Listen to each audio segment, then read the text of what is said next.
a nossa realidade. Vemos pessoas praticando a maldade em vez da caridade. Nosso objetivo no planeta Terra é praticar a bondade evitando a guerra. Fomos feitos para amar, pois nós somos a geração do amor. Pois nós somos a geração Jesus, praticando bem com fé e alisante no coração. A geração Jesus, praticando bem com fé e alisante no coração.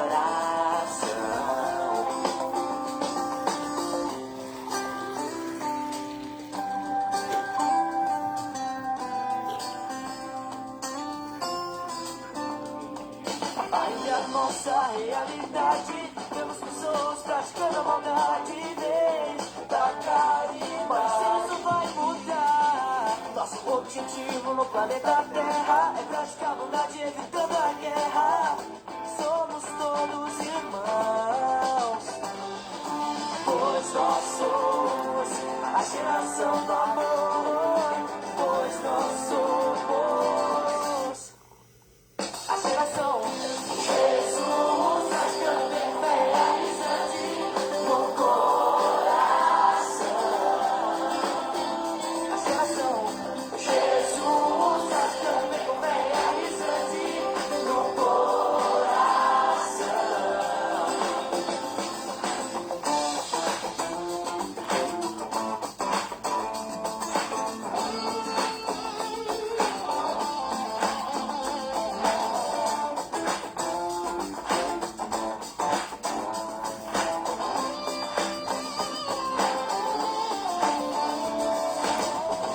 Nós viemos para lutar, legionários da boa vontade, vamos ajudar. A paz vamos propagar, as leis de Deus vão reinar. Jesus veio para nos salvar. A paz vamos propagar, as leis de Deus vão reinar. Jesus veio para nos salvar. Nossa vez, agora é nossa vez. A geração Jesus, praticando bem com fé e alisante no coração. A geração Jesus, praticando bem com fé e alisante no coração. A geração Jesus, a geração Jesus, a geração a geração do amor, a geração do amor, a geração Jesus, pois nós somos a geração Jesus.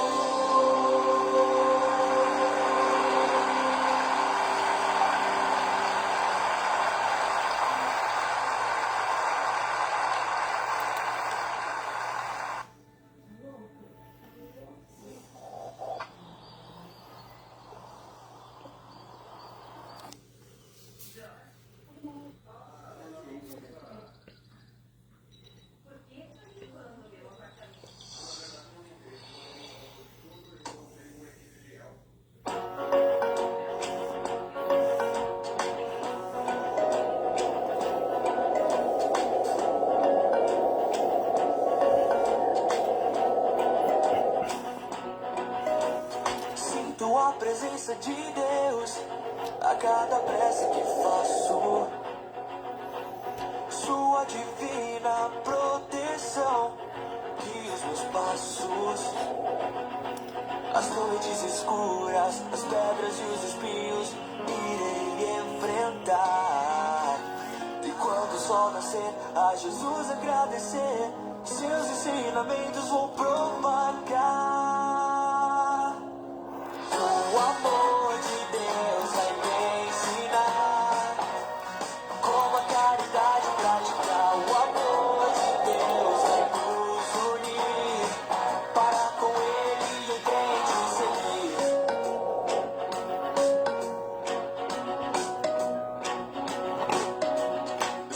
Sinto a presença de Deus a cada prece que faço. Sua divina proteção guia os meus passos. As noites escuras, as pedras e os espinhos irei enfrentar. Quando o sol nascer, a Jesus agradecer, seus ensinamentos vou propagar. O amor de Deus vai me ensinar como a caridade praticar. O amor de Deus vai nos unir para com Ele em frente seguir. O amor de Deus vai me ensinar como a caridade praticar. O amor de Deus vai nos unir para com Ele em frente seguir.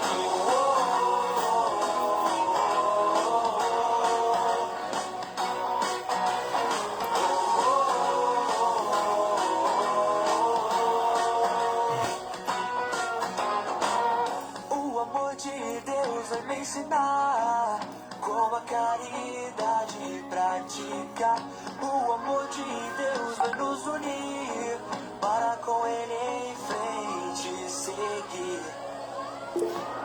O amor de Deus vai me ensinar como a caridade praticar. O amor de Deus vai nos unir para com Ele em frente seguir. O amor de Deus vai me ensinar como a caridade praticar. O amor de Deus vai nos unir para com Ele em frente seguir.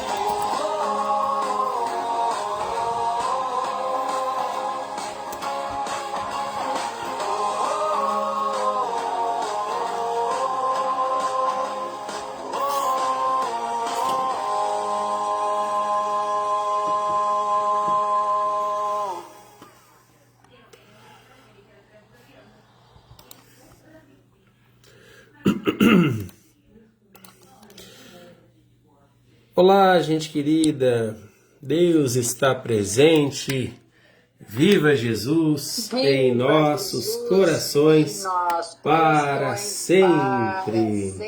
Poxa, que legal ter vocês aqui essa noite, sejam bem-vindos, aqui os nossos amigos que nos acompanham também, porque a gente tem que aumentar, né? Tem que aumentar sempre a possibilidade de amigos, irmãos participarem desses debates tão importantes sobre a vida espiritual, que também é componente da vida humana, da vida material. Então, os nossos amigos que estão aqui no Meet, a irmã Edília Nascimento, a irmã Usani Batista, o irmão José Carlos Bonifácio, o irmão Pedro Gabriel, o irmão Renan Oliveira, a irmã Gorete Celal, nosso irmão Kleber Pitibils, que é a irmã Elmíria Pereira, e aqui conosco também pelo Facebook, a irmã Elza Brunholo, o irmão Jamir Rodrigues, um abraço para vocês.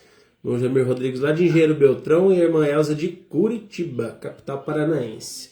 E aqui vários amigos também participando pelo TikTok. Sejam bem-vindos, muito bom ter a presença de vocês aqui. Ao longo da nossa live aqui a gente vai mandando um alô para todo mundo, a irmã Maria Cremilda participando, a Flávia Souza, muita gente boa nesse momento. Ok, vamos nos preparar para a prece? Vamos levar o pensamento e o coração à presença de Jesus, nosso Mestre Senhor, amigo de todas as horas. Nós vamos criar essa ambiência de paz, que é tudo que nós queremos para poder cumprir as nossas tarefas aqui na Terra. Eu sei que amanhã, segunda-feira, quase todo mundo que está aqui, se não todo mundo, tem aí seus compromissos. Tem gente que passa o domingo descansando, mas já pensando, planejando como que vai ser a segunda-feira, como que tem que iniciar para resolver aquela situação, aquele problema que está pendente.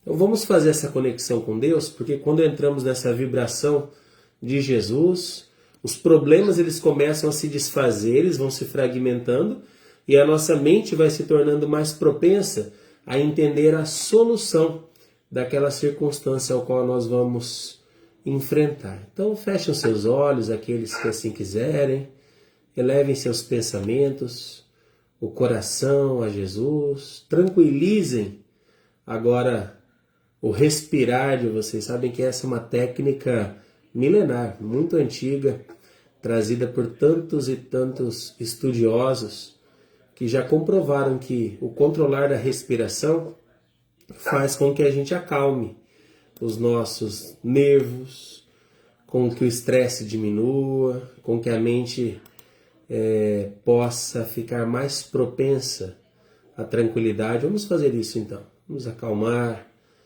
os nossos pensamentos, respirando bem fundo.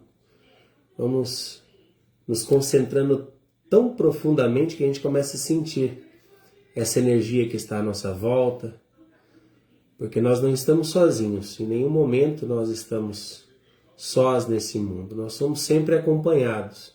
A pergunta que devemos fazer o tempo todo para nós é que tipo de companhia que está à nossa volta. Claro que aqui nós preparamos a nossa alma sempre para receber os nossos anjos da guarda, amigos espirituais elevados que querem nos auxiliar.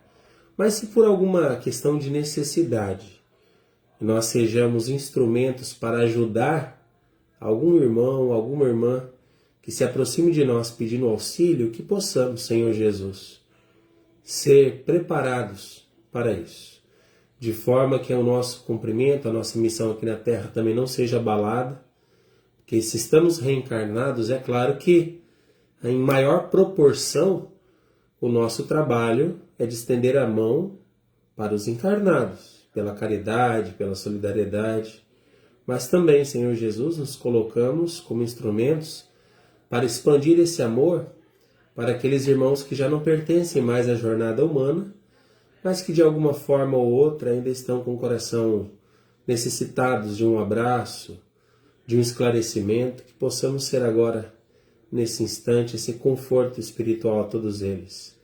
Assim nós somos preparados por Ti, Senhor Jesus, para sermos grandes acolhedores. E claro que é uma forma de retribuir também o acolhimento que nós recebemos a cada instante, a cada minuto da nossa jornada espiritual. Vamos orar com o nosso irmão Paiva Neto, esta prece, que fará muito bem a todos nós. Cada um faça o seu pedido, cada um faça a sua oração e tenha certeza que juntos receberemos todo esse amparo do Cristo Jesus. Em um só pensamento, em uma alma só, unidos, vamos falar com Deus.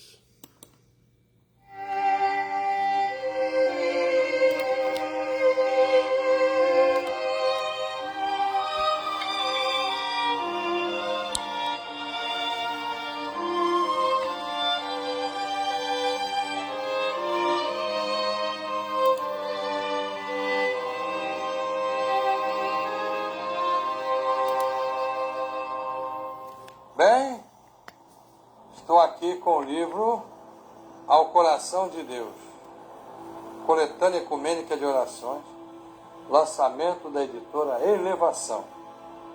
Aqui juntamos a oração de muitas crenças. E se você tiver uma especial, que você goste muito, mande para nós umas edições novas deste livro. Nós colocaremos com muito prazer. Porque é um livro para a oração de toda a humanidade. É como está, por exemplo, nessa prece Bahá'í, de Abdul I Bahá'í. Oração para toda a humanidade.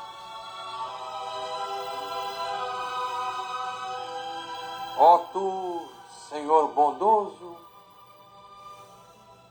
criaste toda a humanidade dos mesmos pais. Desejaste que todos pertencessem ao mesmo lar. Em Tua santa presença, todos são Teus servos e todo o gênero humano se abriga sob Teu tabernáculo. Todos se têm reunido à Tua mesa de graças e brilham pela luz da tua providência. Ó Deus, és bondoso para com todos, provês a todos, amparas a todos e a todos concedes vida. De ti, todos os seres recebem faculdades e talentos. Todos estão submersos no oceano da tua misericórdia. Ó tu, Senhor bondoso, une todos, faze as religiões concordarem e torna as nações uma só, para que sejam como uma única espécie e filhos da mesma pátria, que se associem em união e acordo. Ó Deus, ergue o estandarte da unidade do gênero humano. Ó Deus, estabelece a suprema paz. Enlaça os corações, ó Deus. Ó tu, Pai bondoso,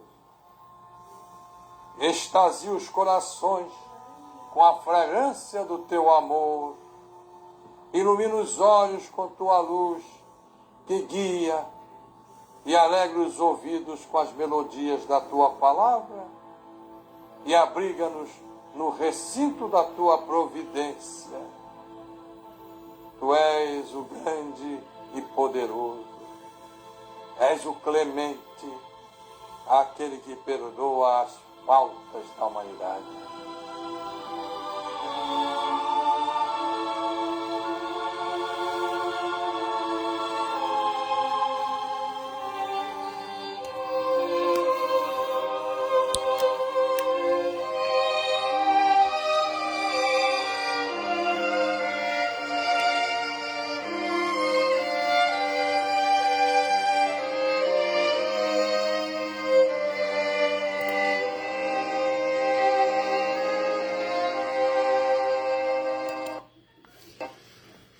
Tá aí, meus irmãos, prece para toda a humanidade, uma prece dos nossos irmãos da fé Bahá'í. Irmão Paiva sempre com maestria, trazendo tudo que de melhor existe no coração das pessoas, compartilhando com a gente, para que a gente possa crescer. Gosto muito dessa prece, inclusive no momento em que há súplica a Deus para que todas as religiões se entendam. E isso às vezes é tão distorcido na cabeça das pessoas, né?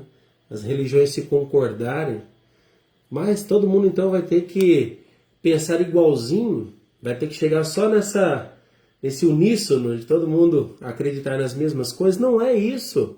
Cada um sempre. Olha, o mundo vai evoluir muito ainda.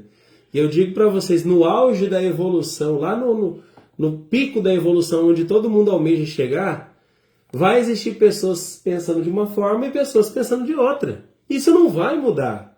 E não tem problema. E não é esse o propósito. O propósito é que as pessoas com seus pensamentos, com as suas crenças, com as suas formas de serem, possam se respeitar, possam se amar da mesma forma, possam compartilhar conhecimento e crescerem juntos. É só isso. Não sei se todos sabem, mas os nossos irmãos da fé Bahá'í, que surgiu lá no Oriente Médio, até os dias atuais, hoje a fé Bahá'í no Oriente Médio é a fé religiosa mais perseguida de todas naquela região. É muito parecido com o que nós passamos aqui no Brasil. Os nossos irmãos de religião de matriz africana passam o maior de todos os preconceitos. Aqui no Brasil, os mais perseguidos na fé religiosa são os nossos irmãos da Umbanda, do Candomblé. Lá no Oriente Médio, os mais perseguidos por outros religiosos são os irmãos da fé Bahá'í. Porém, existe uma grande diferença ainda, porque aqui no Brasil é crime você agir com violência e com preconceito contra outras crenças. Então isso é vulnerável de condenação, graças a Deus, né? Ainda bem que é assim, tem muita coisa ainda para mudar, mas lá na região do Oriente Médio não. Lá a violência contra os irmãos da fé Bahá'í é uma coisa extraordinária. Eu tive a oportunidade de conviver com o irmão Jerônimo, quando estávamos em Londrina, e por diversas vezes nós fizemos encontros com a religião de Deus e outros irmãos religiosos lá no templo da fé Bahá'í, em Londrina. Pessoas extraordinárias. O pouco que eu pude conhecer um pouco da fé Bahá'í, extraordinário, extraordinário, e de um amor incomensurável. Então acredito que todos nós estamos aqui hoje para trabalharmos juntos, aproximarmos aí o bem, a caridade das pessoas, e o restante é tudo uma consequência, até mesmo sabedoria. A gente estava falando na cruzada de sábado agora sobre essa questão. Não adianta a gente querer conhecer tudo no universo. É importante, sempre que tivermos oportunidade, conhecer uma coisa aqui, outra coisa ali. Isso vai contribuindo, vai somando para o nosso crescimento pessoal. Mas, infelizmente, a gente não pode deixar cair nessa circunstância da nossa crença ou da nossa sabedoria ser maior do que o gesto simples da caridade. Porque o que mais tem aí pelo mundo são pessoas entendidas de tudo, pessoas extraordinárias no conhecimento, mas na prática não agem com caridade nem com a ponta de uma agulha. Então, é tudo para quê? É tudo uma perda de tempo. É aquilo que o irmão Paiva fala com relação a Jesus. Quando ele fala sobre Jesus, percebem sempre que o irmão Paiva é um grande líder espiritual justamente por isso. Porque ele agrega valores. Ele não trava os nossos horizontes. Eu, desde pequeno, tive a oportunidade de conhecer muitas crenças. Os meus pais, a minha família sempre me permitiu isso. Sempre com o coração aberto. Eu decidi, por mim próprio, seguir a religião divina, porque a liderança do nosso irmão Paiva Neto, nos falando sobre Jesus, é algo extraordinário. Ele nunca me limitou, nunca me travou, e pelo contrário, sempre se colocou como um disparador psíquico, nos dando a condição de pesquisar, de estudar, de ir à frente, mas nunca, nunca deixando de lado o sentimento da caridade. Existem leis, eu já até comentei com vocês aqui algumas vezes, leis muito maiores do que a lei de causa e efeito. Às vezes as pessoas até acham que eu estou combatendo a lei das obras. Claro que não, pelo contrário. Eu agrego ela como um extremo valor da nossa existência. Mas é natural que a gente precise conhecer que existem leis infinitamente superiores a ela. Até na nossa própria crença, na religião divina, o próprio irmão Zarur, depois o irmão Paiva vai transcrever essa contextualização, ele vai falar sobre a lei da graça e do perdão, que naturalmente é a lei da misericórdia, que é muito maior do que a lei das obras. Mas por que a lei das obras ela precisa ser tão evidenciada e Jesus evidencia ela, tanto no Evangelho como no Apocalipse? Porque o ser humano ele ainda precisa muito da prática. Ele precisa muito ver, ele precisa muito sentir com as palmas das mãos, ele precisa ver algo realizado. Por isso que a lei das obras é a constituição do trabalho, do esforço físico. É a fé unificada ao trabalho. Então, nesse período ainda da existência humana que nós vivemos, o ser humano ele precisa estar muito nesse congraçamento de ir lá e construir com as suas mãos. Por isso que a lei das obras ela ainda é tão evidente, tão importante para nós enquanto humanidade. Daqui a um tempo, quando todos nós chegarmos a um patamar de conhecimento maior, nós vamos ver que a lei das obras ela acontece não como um grande objetivo, mas ela faz parte de um todo. Ela faz parte da nossa existência. A gente não precisa mais ficar focando nela, porque nós estaremos agindo com misericórdia com outros irmãos, e aí, dentro das ações de misericórdia, a lei das obras ela é um componente essencial. Isso é natural. Mas hoje, o ser humano ele ainda precisa muito enxergar dessa maneira, que é necessário ter obras, porque senão ele vai ficar muito relacionado à fé cega.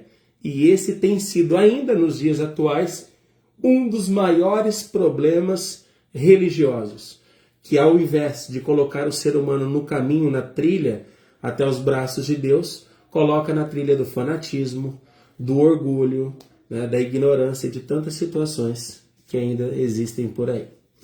Ok, meus irmãos? Nosso encontro nós lemos Paiva Neto de hoje. Nós vamos dar continuidade então aqui ao nosso estudo do livro Os Mortos Não Morrem. Tá? Eu sempre gosto de iniciar aqui o estudo lembrando para vocês. Quem tem o livro já vai abrindo aí na página 102. Mas quem ainda não tem e quiser adquirir esse livro, se você mora perto aí de uma igreja ecumênica da religião divina, você pode encontrar e adquirir o seu na igreja ecumênica. Tá? Aqui em Porto Alegre, por exemplo, na Avenida São Pedro, esquina com a Avenida São Paulo, no bairro São Geraldo, na capital gaúcha. Mas, se você está distante de uma igreja ecumênica, você pode comprar pelo site da Amazon. Tá? Se você entrar no site da Amazon, você pode adquirir esse livro aqui pela internet. Ou então, se você tem no seu celular o Google Livros, que a maior parte das pessoas que tem o celular tem o Google Store, né? Que daí é aquela lojinha onde você entra lá para baixar os aplicativos. Baixa o aplicativo do Google Livros no seu celular e aí você consegue essa versão, que é a versão do livro Os Mortos Não Morrem, digital de graça. Tá? Eu tenho aqui no meu celular. Às vezes quando eu estou em roteiro, em alguma visita ou desprevenido, andando na rua e eu preciso, né, fazer uma leitura desse livro, eu tenho no meu celular. Eu abro ali a hora que eu quiser. Porque uma vez que você baixa no seu celular, você não precisa estar conectado à internet. Você pode ler ele de forma offline também. Ok? Página 102. Nós estamos estudando esse trechinho, Finados e Vida Eterna. Esse aqui é o capítulo 3º que o irmão Paiva nos traz. Esse título, Finados e Vida Eterna. O subtítulo de hoje, Sobrepujar Convencionalismos. Ok? Ô Pedro Gabriel, deixa eu aproveitar que você está aí. Você tem um livro? Você está com o livro? Tô, a página está aberta aqui.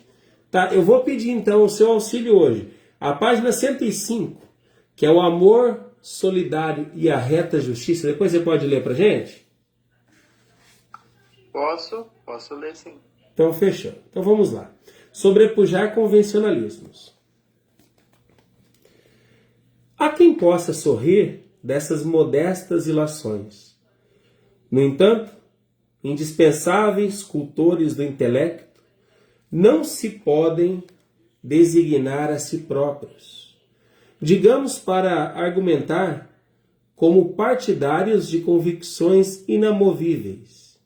Se semelhante postura não se apraz com a boa índole de seu labor, de outra maneira, seu juízo deixaria de ser ciência, visto que a incessante investigação, liberta do convencionalismo cerceador, provoca justamente o crescimento da cultura. O irmão Paiva que está falando exatamente o que estávamos conversando agora há pouco. Tá? Se a gente fica apenas nas coisas convencionais, e muito cuidado, porque às vezes a gente denomina as nossas crenças por aquilo que os outros dizem. As pessoas vão formulando suas ideias, vão compartilhando com a gente, e a gente vai formulando a nossa a partir do que o outro falou. É importante, como o irmão Paiva está dizendo aqui, a gente fazer uma investigação também. Vai, pesquisa, estuda, constrói o seu próprio argumento, constrói a sua forma de pensar. Quando nós falamos sobre a vida eterna, que é a grande abordagem desse livro, existem diversas crenças e descrenças. E pessoas que não acreditam em Deus, não acreditam em divindades, mas acreditam que existe alguma coisa depois da sepultura. Então, existem tantos pensamentos, até o irmão Zarur falava sobre isso, né? O irmão Paiva sempre nos lembra, existem tantas religiões quanto são os graus de entendimento das pessoas. Religião não é apenas um templo de 4 paredes levantadas. Religião é o ideal que você cria aqui dentro de você.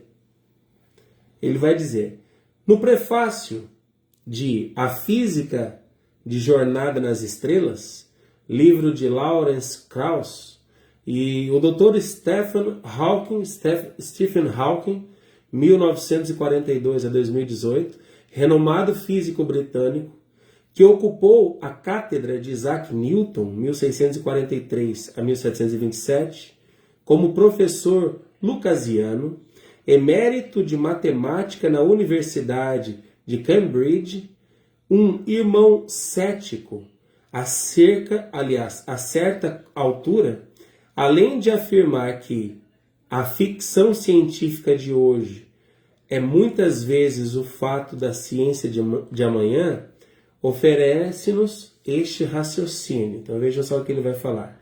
Restringir nossa atenção aos assuntos terrestres seria limitar o espírito humano. Uma vez, numa visita no lar, eu estava falando para uma pessoa, ela até achou engraçado, mas é verdade. Quando a gente se limita em acreditar só nas coisas que os nossos olhos conseguem ver, é como se a gente pegasse a divindade, o poder de Deus, a grandeza de Deus e colocasse dentro de uma caixinha de fósforos. Geralmente uma caixinha de fósforos tem 50 palitos. Queimou 50 palitos, pode jogar fora aquela caixinha, né? A vida humana é dessa maneira, é fato, ok? Mas a vida espiritual não é. A vida espiritual transcende a consciência do universo. Estávamos ontem na cruzada na igreja conversando sobre isso.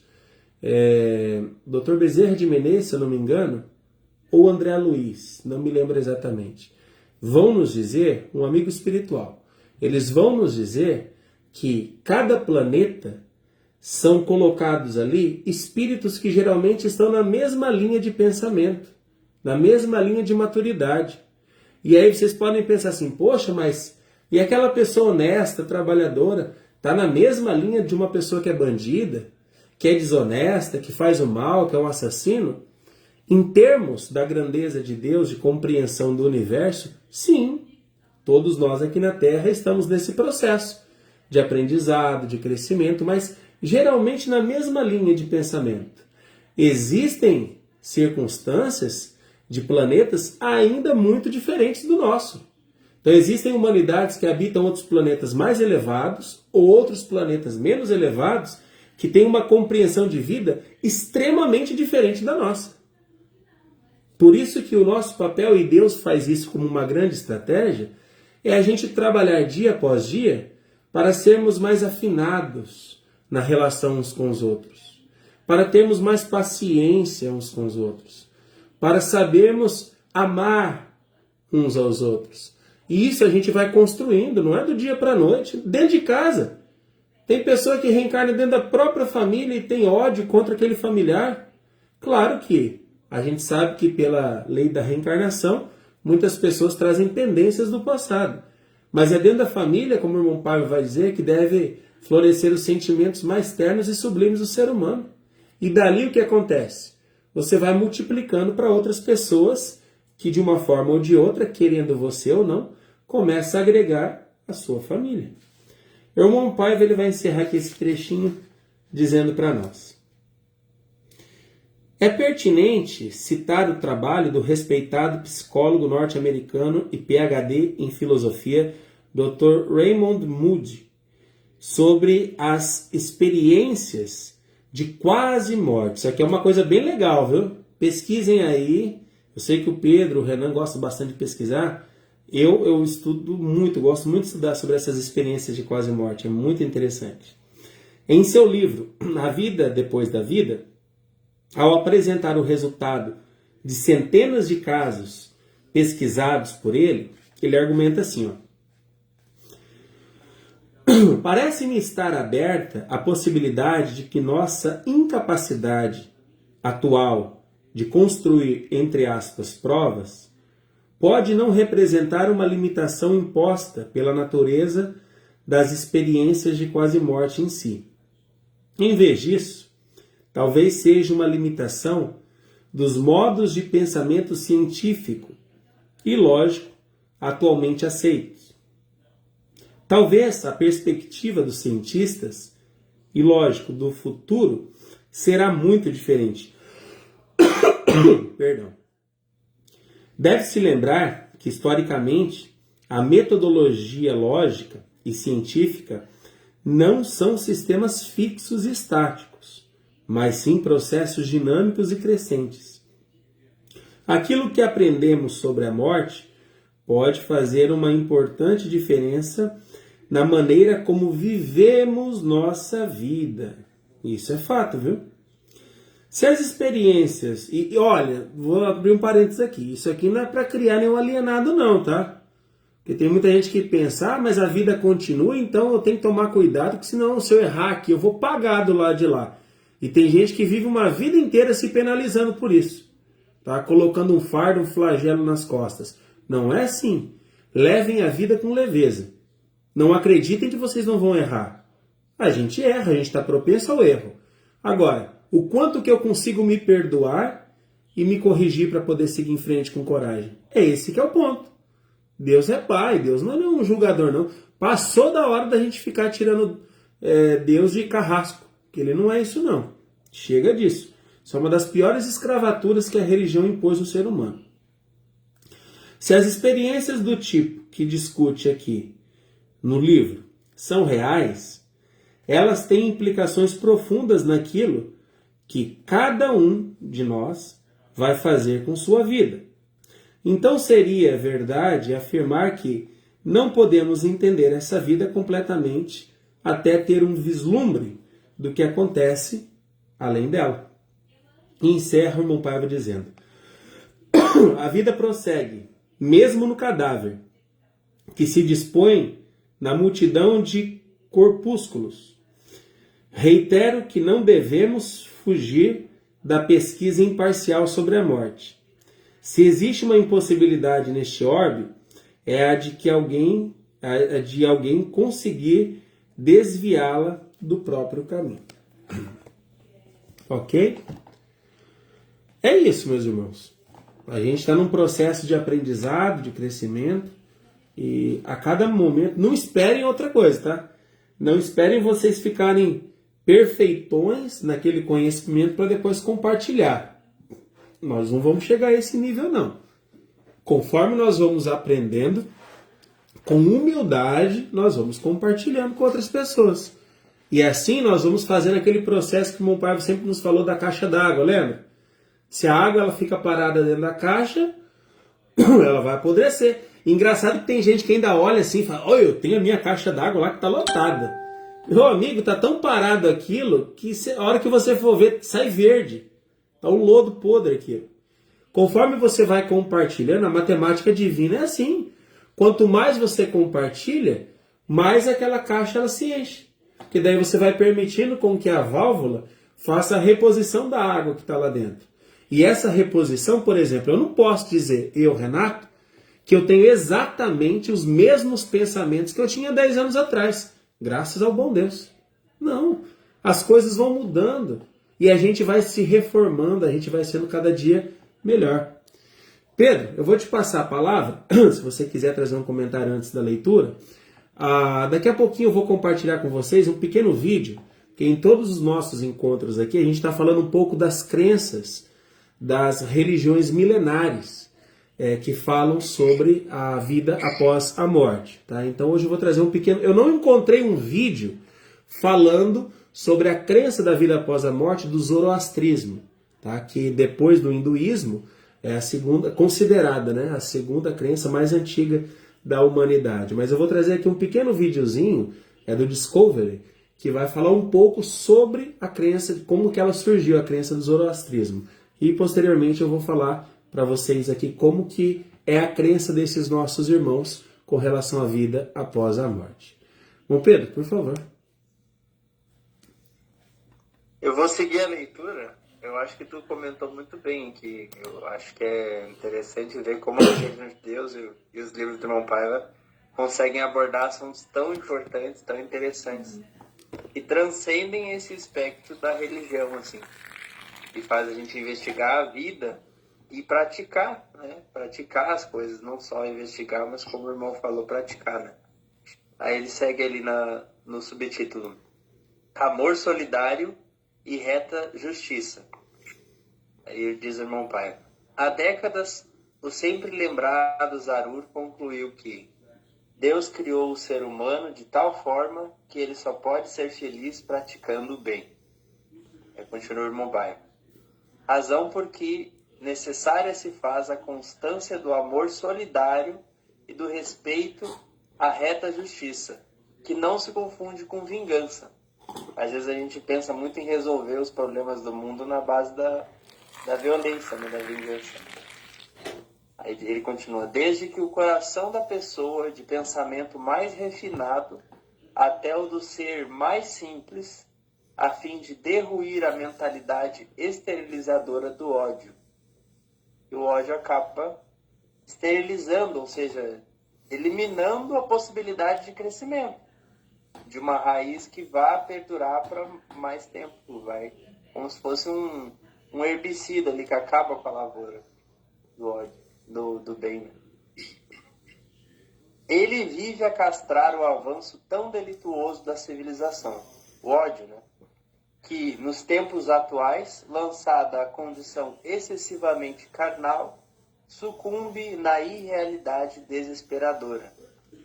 Então ele puxa a gente para buscar algo além da matéria, além da carne. Né? Urge levar em alta conta que a reforma do social vem pelo espiritual. Não somos apenas corpo, porém, acima de tudo, espírito. Na negativa sistemática dessa concepção, também reside o fundamento de todas as crises, incluída a econômica financeira, que na atualidade sobressalta os povos. O individualismo exacerbado anuncia o coração estéril, haja vista os escabrosos casos de pedofilia, contra os quais os inocentes aguardam ser fortemente defendidos. Quando fala do individualismo exacerbado, ele fala que essa visão estéril elimina até a parte econômico-financeira, é o que a gente vê como antigamente o pessoal tinha como se fosse aquelas comunidades, aquelas associações, sabe, mais antigas, que o pessoal ia lá, colhia leite, entregava nas casas, um plantava uma coisa e trocava com o vizinho. Hoje cada um é no seu cantinho, lá no seu espacinho, lá no apartamento, lá bem longe um do outro, e acaba que todo mundo fica economicamente debilitado, cheio de dívidas. Então tu vê que o irmão Paiva vem trazendo essa revolução econômica através de uma visão solidária, sem o individualismo, mas buscando solidariamente as pessoas se unirem. Né? Mas continuando o texto aqui. Um desvio comportamental que requer tratamento e aplicação rigorosa da lei. Está falando dos casos de pedofilia. Né? Então, o que pega nesse final, que ele toca nesse assunto sério da pedofilia? É que os que estão mais vulneráveis nessa situação em que o individualismo, cada um cuida do seu, é as crianças. É as crianças, é os jovens. Quando a gente não tem essa união uns dos outros, quem fica mais vulnerável são as crianças, que precisam ser cuidadas, observadas, que é o futuro da nação. Né? Por isso que a gente não pode ficar bravo com a lei. Tem muita gente que fica assim, né? Você quer ver passar numa rodovia, e aí tava o policial lá com a maquininha de radar assim, ó, e o cara não percebeu, o cara passou chutado. Aí lá na frente o cara ainda fica bravo, se acha no direito de baixar o vidro e xingar o policial, vai trabalhar e tal. Poxa, quem que estava transgredindo a lei? Era o policial ou a pessoa? É a pessoa. A lei, ela só existe porque nós, enquanto seres humanos, ainda transgredimos a norma de conduta, a norma de respeito do espaço do outro. O dia que o ser humano saber se controlar emocionalmente, moralmente, fisicamente, a lei não tem mais peso. E não precisa nem ter medo da lei. Nos dias de hoje, a lei ela é imposta como temerosa, como medo, para que o ser humano segure o passo. Né? A própria lei da reencarnação, a gente comenta aqui como algo a se desbravar, porque aqui na Terra as pessoas ainda estão entendendo como que ela funciona. Em relatos espirituais, para quem está no mundo espiritual e precisa reencarnar, não é fácil, não. É tão pesado, digo até mais, é tão pesado para o espírito que está preparando a reencarnação do que para o que está aqui na Terra e vai desencarnar. A morte, o desencarne, já gera um certo medo na gente, né? E tem que ser assim mesmo. Tá? Não estou dizendo que a gente tem que ter medo no sentido espiritual da coisa. Mas o fenômeno na matéria tem que ser desagradável mesmo. Por quê? Porque senão o ser humano, achando que morrer é virar purpurina, é virar um monte de pozinho cor-de-rosa, o que vai acontecer? Ele vai se matar na primeira dor de dente. Hoje, infelizmente, já é assim. Com uma unha encravada, o cara quer desistir da vida. Então Jesus e o próprio Pai Celestial criou uma estratégia para dificultar a pessoa. Então daí ela já vai pensar, poxa, é doloroso desencarnar, é desagradável, e se eu ficar dentro do túmulo, né? Tem toda aquela situação, que coisa horrível que acontece com o corpo. Tudo isso é um limitador, é uma imposição de lei para você se regrar. E aí depois vem as religiões trazendo coisas mais complicadas ainda, né? Olha, se você morrer, você vai para o inferno. Se você fez o mal, você vai pagar assim, você vai pagar daquela forma. Tudo são limitadores para a gente se corrigir. Quando você se corrige e se torna respeitoso com a lei não tem mais peso sobre você. Porque se você cumpre tudo certinho, que medo que você vai ter da lei? Não precisa. Como o Pedro estava lendo aqui esse pedacinho que o irmão Pai vai nos dizer. Se não fosse a lei, meus irmãos, e olha que a lei é transgredida todos os dias, viu? Tem muita coisa para ser corrigida ainda. O ser humano é muito malandro nesse sentido. Tá? Olha os casos terríveis de pedofilia. Crianças sendo abusadas por pessoas que estão dentro da própria casa, que deveriam proteger aquela criança.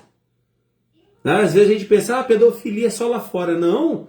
Os piores e maiores casos é dentro de casa. Com pai, com irmão, com familiar.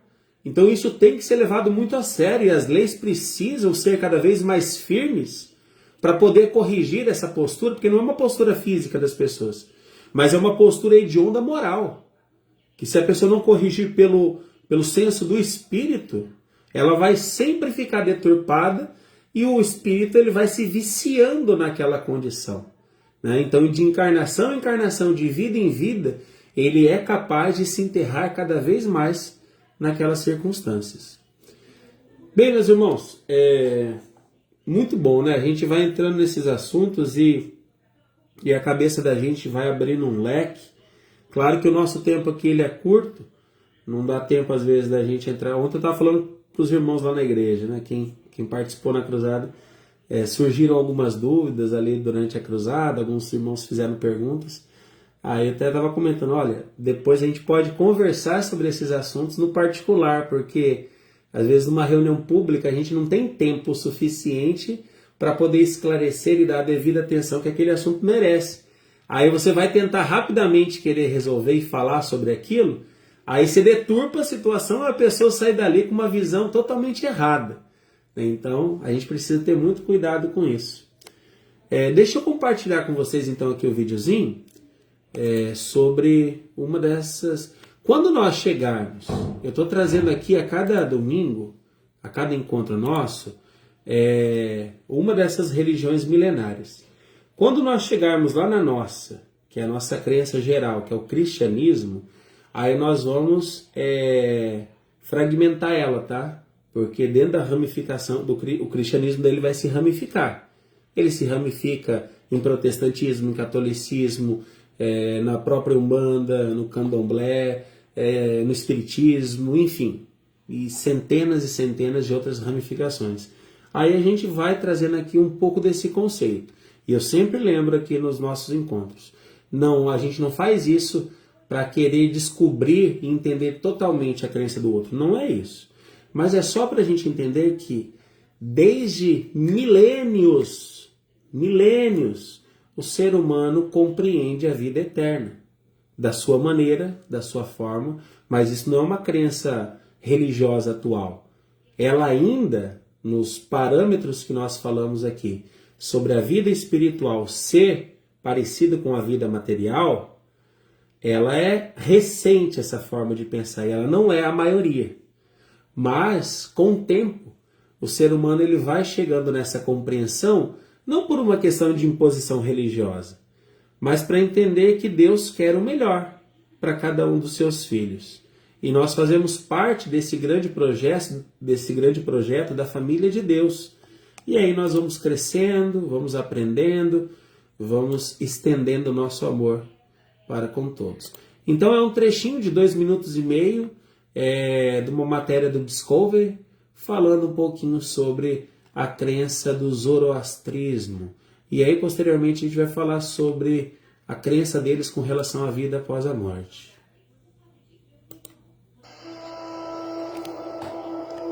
O zoroastrismo é uma das religiões monoteístas mais antigas do mundo, fundada pelo profeta Zaratustra no antigo Irã, há aproximadamente 3.500 anos.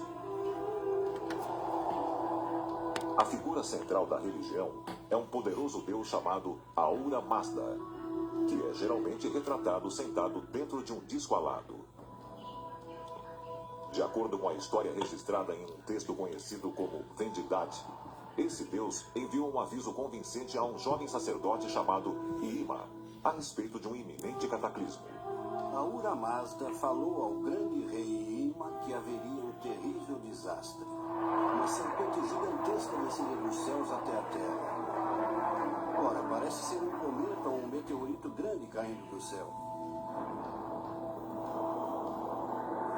Viria um inverno rigoroso nunca visto antes. Antes do evento, Iyima recebeu instruções muito específicas para construir um abrigo subterrâneo para sobreviver ao iminente congelamento gigantesco. Ahura Mazda instruiu Iyima a construir um vara. É uma estrutura enorme, tem 3 quilômetros de comprimento, 3 quilômetros de largura. Um tipo de refúgio subterrâneo onde se pode proteger coisas do terrível inverno. Iyima deveria proteger os sobreviventes, um banco de semente extensivo e também um casal de cada espécie de animal. Quando Iyima terminou de construir o vara, ele levou 2.000 pessoas para dentro, uma representação da humanidade. Elas ficaram lá por 150 anos, mas quando o inverno acabou e eles saíram, o mundo estava estéril. Teriam que reconstruir a civilização desde o zero. O Vara é um enorme recinto fechado que abriga não apenas um grande número de pessoas, como também de animais e sementes. É um armazém parecido com a Arca de Noé. Então temos a mesma história, e parece que é um fato verdadeiro, sobre o qual as pessoas antigas tinham conhecimento e escreviam.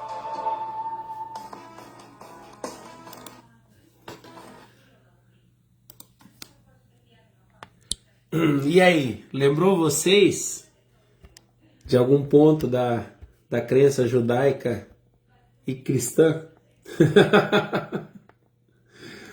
Pode falar, Pedro. Lembra um pouquinho a Arca de Noé, né, gente? Reunir ali os animais, tudo, né? Essa história eu tinha ouvido falar de Ahura Mazda ali. Eles mostram também que é uma coisa histórica, os historiadores mostram que a arqueologia também realmente aconteceu, eventos antigos que guardaram nas religiões ali, né? Exatamente. E só para vocês entenderem, hoje não existe mais a região da Pérsia, né? Ficou muito conhecida nas histórias, nos escritos. A Pérsia, um dos grandes reinados da humanidade. Hoje seria ali a região islâmica do Irã. Então, quando a gente ouve falar ali no Irã, é a região da antiga Pérsia. E o zoroastrismo, ele surge dentro dessa concepção, né? Das profecias bem aprofundadas com relação a uma divindade e o exercício dessa divindade sobre a vida humana. Quando nós temos lá a Arca de Noé, que também surge ali de uma grande profecia, de uma catástrofe que aconteceu, né, de um ressurgimento da humanidade após essa catástrofe, é muito parecido porque o ser humano ele sempre vai caminhar nos seus passos para essa concepção de que existe um poder maior do que o nosso, que as nossas atitudes de transgredir a lei vai ferir, né, o ego, aí vai provocar a ira desse ser todo-poderoso e vai fazer com que ele, sendo o dono de tudo isso, ele tome as medidas cabíveis.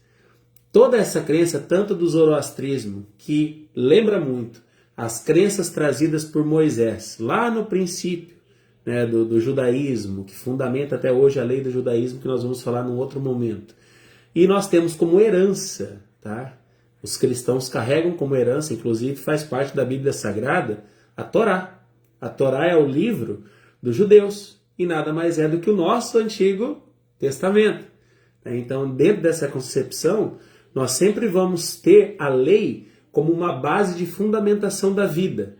E isso é importante para quê? Para que o espírito se discipline. Ah, mas parece, irmão Renato, que hoje cada um está para um lado. Como que vai chegar nesse consenso de disciplina, sendo que parece que está tudo fragmentado, né? Cada um pensa de uma maneira, cada um acredita de uma maneira. Mas isso é natural, ao nosso ponto de vista. É que o nosso ponto de vista ele é minúsculo, ele é muito fechado. Agora, o ponto de vista de Deus, ele é um zoom extraordinário, né? Para Deus nós estamos na linha certa, no caminho certo, buscando se corrigir, buscando melhorar, e essa é a caminhada. A crença do zoroastrismo com relação à vida eterna é muito parecida com algumas vertentes do cristianismo também, principalmente os nossos irmãos da Igreja Católica. Então vejam só, eles acreditam da seguinte maneira: o zoroastrismo ele ensina que a alma permanece junto ao corpo por 3 dias após a morte. Ou seja, dentro da crença milenar do zoroastrismo, há a compreensão de que a vida continua de uma maneira, né? Cada um acredita da sua forma, mas acreditam que a vida continua. No 4º dia, a alma, o espírito, viaja até a ponte de Shimvat para ser julgada com base no equilíbrio de seus pensamentos, palavras e ações. Lembraram também? Ensinamento do bom pai, bom pensamento, boa palavra, boa ação. É a construção da edificação do nosso espírito. A ponte de Shimvat nada mais é do que a ponte do julgamento. Esse era o nome dado, então, por eles. E as almas boas, assim, após esse julgamento, vão para o paraíso. E as más vão para o inferno. Esta é a concepção do zoroastrismo com relação à vida eterna. Bem legal, né? A gente vai aí aprendendo e crescendo, como diz o Mano Lima. Pedro Gabriel, tu tá com o livro? Lê mais aí para nós, o Deus é Deus de vivos, porque daí a gente está aí quase no finalzinho desse capítulo.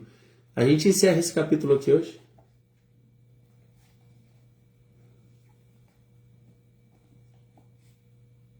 Deu uma travadinha aqui, tá me ouvindo aqui? Sim, agora eu tô te ouvindo.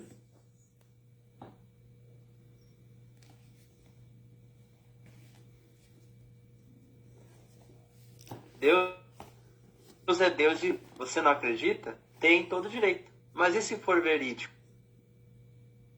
Premie-se, minha amiga, meu amigo, com o benefício da dúvida, base do discurso científico, que, graças à perquisição incessante, prossegue desbravando estradas novas para a humanidade. Pondero ainda, você não é obrigado ou obrigada a crer na existência das almas, apesar do fato de que você é espírito mesmo agora, estando na carne. E o será amanhã, quando a Dona Morte vier bater à sua porta, seja rei ou súdito, fiel ou sacerdote, enfermo ou médico, civil ou militar. Também não é forçada ou forçado a concluir que os entes espirituais possam dirigir-se aos seres terrestres, o que ocorre quando há a permissão. Diversos cientistas renomados estudam a matéria e estão cheios de comprovações. Contudo, minha irmã, meu irmão, sua descrença não significa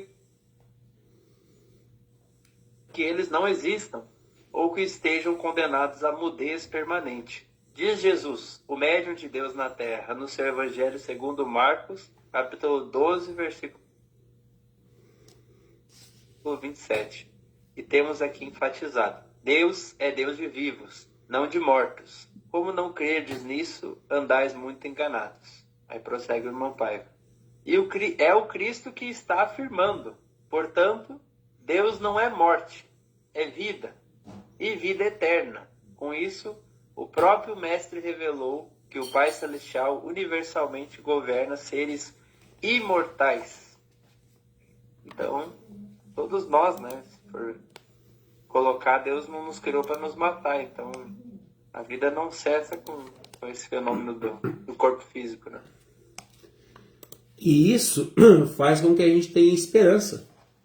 Porque aquilo que o meu pai falou no começo da leitura de hoje, quando nós acreditamos que a vida continua, o ser humano ele começa a criar mais perspectiva da própria vida dele. Ele começa a ter a consciência, bom, se a vida vai continuar, vale a pena se corrigir, vale a pena ser melhor, vale a pena tentar errar menos, tentar acertar mais. E é isso. Só da gente ter esta condição de pensarmos dessa maneira, de pensarmos dessa forma tão feliz, vale muito a pena a nossa jornada. E para finalizar aqui o capítulo, porque daí na semana que vem a gente entra no capítulo 4 de Finados de Vida Eterna, o irmão Paiva diz assim: espiritualização ecumênica. Ratifico que a morte não interrompe a vida. Portanto, o aprendizado não tem fim. Na terra ou no céu da terra, prosseguimos trilhando o caminho da eternidade. De acordo com o nobre médico e político brasileiro, Dr. Adolfo Bezerra de Menezes Cavalcante, ele nos diz: a morte é como um sopro que realiza o transporte da alma do estado de dimensão física para o de vibração espiritual. A vida é eterna. O já citado pastor norte-americano Billy Graham, confiante, sinalizou: este mundo não é o nosso lar definitivo. Se nossa esperança está verdadeiramente em Cristo, somos peregrinos neste mundo, a caminho de nosso lar eterno no céu. E o irmão Paiva prossegue: entretanto, de modo algum, essa consciência deve ser pretexto para suicídio, porquanto essa triste atitude é uma tremenda violência contra a própria alma e uma atrocidade contra o corpo humano, que nos serve de instrumento educativo. Tão grave e preocupante é o assunto que o Reino Unido instituiu no dia 10 de outubro de 2018, pela primeira vez na história, o Ministério de Prevenção do Suicídio, Ministério de Prevenção do Suicídio, como parte do esforço para reduzir o número de pessoas que, infelizmente, tiram suas próprias vidas. Em meu livro, As Profecias Sem Mistério, de 98, no capítulo Progresso Sem Destruição, pondero como todos os que querem o bem do seu povo, que nenhum país progride sem boas escolas, posto que, entre outros benefícios, elas exalçam o pendor criativo do estudante, promovendo a adequada capacitação dele. E no milênio terceiro, a espiritualização ecumênica das massas tornar-se-á fator inarredável. Desce das alturas a certidão de óbito da era macabra, da intolerância religiosa ou acadêmica, tanta vez semeada no altar ou na banca de estudo. Que a paz de Deus esteja agora e sempre com todos, e vamos em frente, trabalhando, realizando e atuando com decisão, coragem, solidariedade e generosidade, porque Deus está presente para vivos, mortos, crentes e ateus. Salve Jesus! Que assim seja, povo querido. Muito obrigado pelo carinho, por compartilharem desse tempinho com a gente aqui nessa noite. Obrigado, irmã Roseli Mauro, nosso querido Jefferson Pereira, irmã Mires, obrigado pela presença. O Eduardo Belloni, irmã Neucina, irmã Simone, irmã